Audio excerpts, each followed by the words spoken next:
On our second day in Saba, we decided on another hike that we could start directly from our guest house in Windward Side.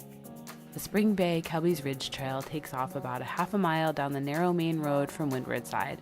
There was no sign on the main road marking the turn down an even narrower road to a cluster of houses, but once we got to the trailhead, it was well signed and obvious.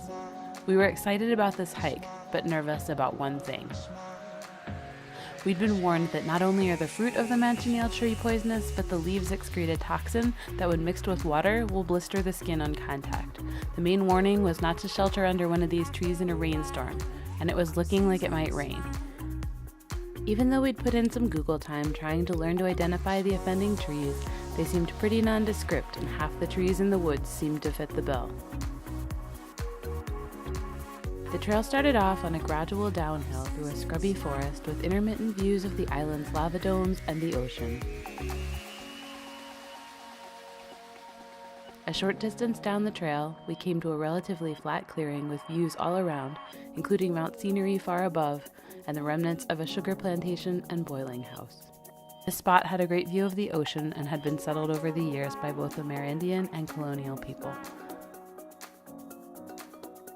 A short spur trail continued on through a low stone wall before petering out with a beautiful view of the ocean and neighboring St. Eustatius and St. Kitts. From here, we backtracked to the trail junction and continued on the main trail towards Spring Bay, soon coming out of the forest to sweeping vistas in all directions. Behind and above, we could see the towering summit of Mount Scenery, while below were the rocky beach at Spring Bay and in the distance, the small airport. Eventually, we did find our first Manchineel, and I was pleased to see that it was well marked. The next section of trail was just one amazing view after another, with wide open spaces and steep cliffs riddled with small caves. The rest of the hike was completely unshaded, making lots of water and sunscreen mandatory for this hike.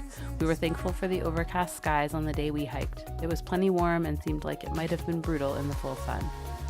Eventually, we wound our way down to a rough section of trail that seemed like a creek bed or mudslide path and dumped us out on the rocky beach at Spring Bay.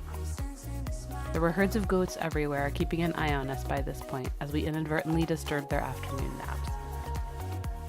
The trail on the beach could be hard to follow in spots, but is well marked with orange blazes.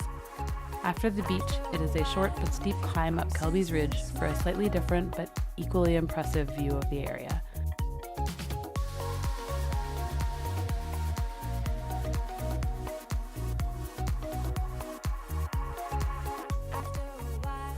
Once on top of the ridge, we followed the path to a bench overlooking the valley on one side and the airport on the other. We stayed for a bit and relaxed while we waited for the next scheduled plane to land. Saba has the world's shortest commercial runway, and we'd be taking off there ourselves in just a few days, so we wanted to see what it looked like.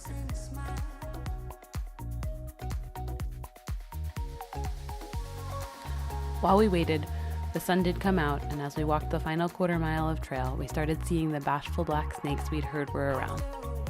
The trail ended on a paved road that made a steep descent to the airport, where we'd figured it would be easy to pick up a taxi home. But first, there was a short trail just below the airport to some tide pools we'd heard a lot about that we wanted to explore.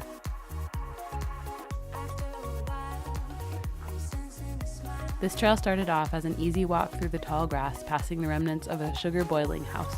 At a point about 5 or 10 minutes in, the trail transitioned abruptly to a steep down climb of rough volcanic rock.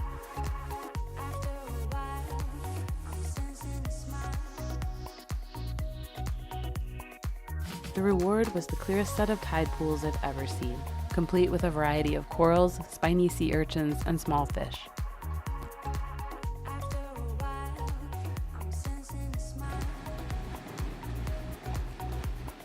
Once we were finished hanging out by the ocean, we made the short hike back, stopped off at the island's only beach, and then hiked back up the hill to the airport, where we ordered a beer and asked the bartender to call us a taxi home.